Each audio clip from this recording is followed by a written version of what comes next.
France Inter, le 7-9. Il est 7h49. Léa Salamé, votre invitée ce matin, est le secrétaire général de Force ouvrière. Bonjour à vous Yves Verrier. Bonjour. Merci d'être avec nous ce matin. Alors que l'épidémie décroît chaque jour un peu plus, de plus en plus de voix se font entendre, entreprises, restaurateurs, parents d'élèves, pour dire il faut accélérer le déconfinement. Le pensez-vous aussi ? Je pense que la question sanitaire, il faut y prendre garde. C'est les médecins, les épidémiologistes qui peuvent nous dire précisément où on en est. Donc tout le monde se réjouirait effectivement que ce soit derrière nous, qu'on ait un traitement a fortiori ou un vaccin et qu'on puisse effectivement repartir avec optimisme. Mais je pense qu'il faut prendre garde à ne pas franchir les étapes trop vite du point de vue sanitaire. Il n'en demeure pas moins que je pense qu'il faut rompre avec ce discours anxiogène, dramatisant sur le plan économique. J'ai dit au Premier ministre, lorsqu'il a utilisé cette métaphore, le risque de l'écroulement économique, chaque jour on entend les projections en termes de déficit de croissance, 11% de PIB en moins l'année prochaine. Ça inquiète, c'est jamais arrivé depuis la Deuxième Guerre. Bref, tout ça n'encourage pas. Il ne faut pas le dire. Si, c'est bien évidemment... On ne va pas faire le journal des bonnes nouvelles, parce que c'est vrai qu'elles ne sont pas bonnes. Non, mais il faut un discours qui soit ambitieux sur la reprise. Et moi, ce que je crains derrière ce discours, c'est qu'on essaye de nous jouer la petite musique du « il va falloir se serrer la ceinture ». On était passé du « il faudra se remonter les manches, sacrifier des congés, travailler plus, aller au-delà des 48 heures ».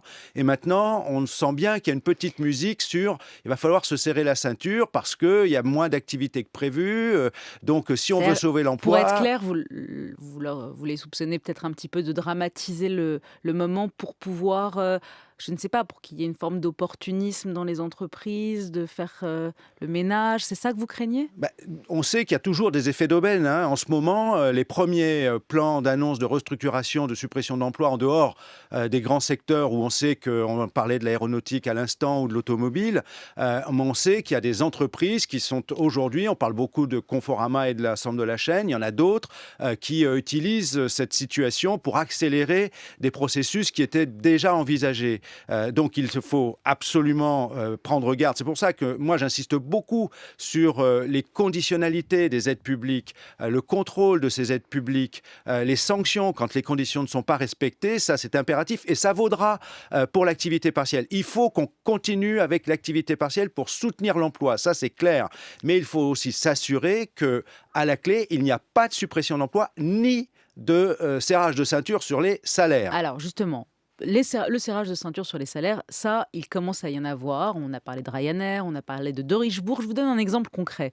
Le journal L'Équipe, qui prévoit 20 millions d'euros de pertes, propose à ses salariés d'augmenter la durée de travail hebdomadaire, de baisser le nombre de RTT qui passerait de 22 à 6 et une baisse annuelle des salaires de l'ordre de 10%. Elle s'engage en contrepartie à ne procéder à aucun licenciement économique. Vous seriez salarié de L'Équipe aujourd'hui, vous l'acceptez le deal ? Vous savez, quand on est dans ces situations, dans l'entreprise X, Y ou Z, que ce soit l'Équipe ou une autre, on est dos au mur. Il nous arrive, nos syndicats, de négocier des plans de sauvegarde de l'emploi qui sont en réalité des plans de licenciement parce que à chaque fois, à chaque endroit, on essaye de défendre au mieux les intérêts des salariés. On a sur ce terrain de type d'accord, ce qu'on appelle les accords de performance collective, quelques exemples qui peuvent démontrer qu'on a pu, dans un cas particulier, sauver, passer le cap d'une entreprise, mais on a aussi de très mauvais souvenirs. Tout le monde a en tête Smart. 2 ans plus tard, on délocalise en Chine. Et à l'arrivée, les suppressions d'emplois, elles se font sur un régime salarial qui était celui d'une modération des salaires et donc moins favorable, y compris dans les conditions de départ. Mais alors, qu'est-ce qu'on peut faire, Yves Verrier, quand les carnets de commandes sont vides, quand la trésorerie, il n'y en a plus et qu'on a tous ces salariés ? Qu'est-ce qu'on fait pour ne pas les virer?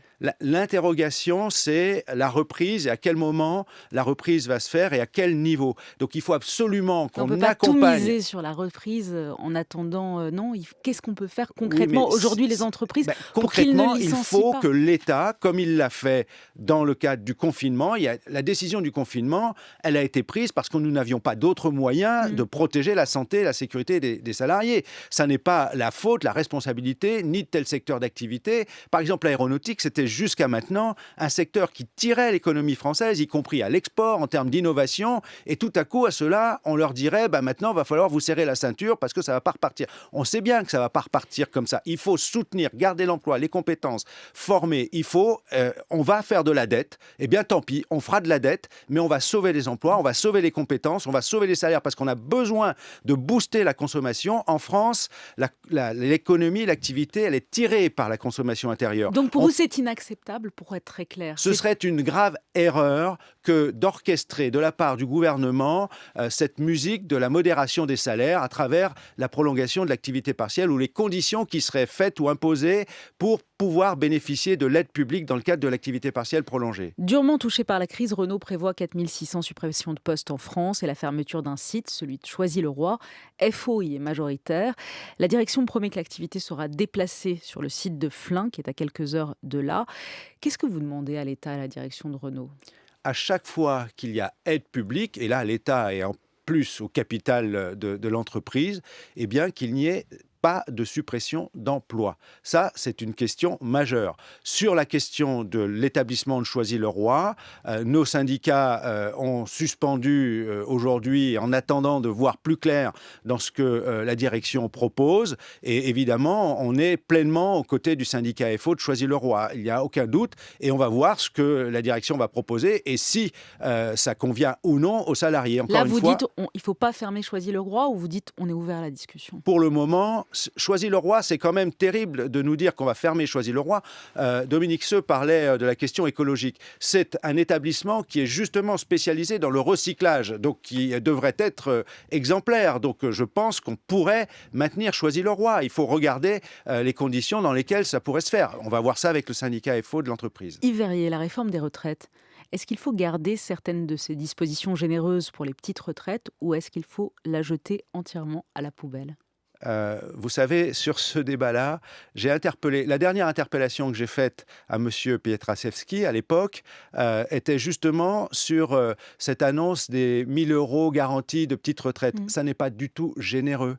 Il faut savoir que la condition, c'est 43 ans au SMIC et que ça n'apportera rien aux métiers de la deuxième ligne, comme on a dit, qui seront plutôt en difficulté parce que ce sont souvent des métiers à bas salaire, précaires, à temps partiel. Et quand il faudra se faire sa retraite en achetant des points tout au long de sa carrière, eh bien à l'arrivée, je peux vous dire qu'ils seront partis de ceux qui seront les grands perdants dans cette affaire. Donc je repose la question. Je refuse qu'on remette ce dossier sur l'actualité. On jette à la poubelle la réforme des retraites. On met définitivement de côté, on abandonne ce truc-là qui était dramatique pour les retraites et les salariés futurs retraités. Yves Verrier était notre invité. Merci et belle journée à vous. Merci à vous. Merci Léa et rendez-vous tout à l'heure, 8h20.